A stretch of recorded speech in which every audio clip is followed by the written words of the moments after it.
চাঁপাইনবাবগঞ্জ সদর মডেল থানা এলাকায় মাদক বিরোধী অভিযান, ওয়ারেন্ট তামিল এবং বিভিন্ন মামলার আসামি গ্রেপ্তারে বিশেষ অভিযান পরিচালনা করেছে জেলা পুলিশ। অভিযানে মোট 21 জনকে গ্রেপ্তার করা হয়েছে। একই সঙ্গে উদ্ধার করা হয়েছে ইয়াবা ট্যাবলেট, গাঁজা ও চোলাই মদ।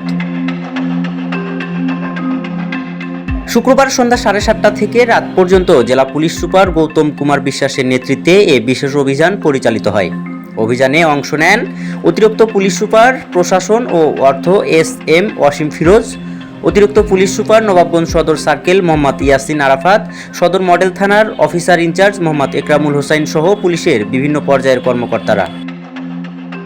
পুলিশ জানায়, অভিযানে 6 জন মাদক ব্যবসায়ী, 10 জন মাদক সেবী, সিআর সাজা পরোয়ানাভুক্ত 1 জন, ওয়ারেন্টভুক্ত 3 জন এবং নিয়মিত মামলার 1 জন আসামিসহ মোট 21 জনকে গ্রেপ্তার করা হয়েছে।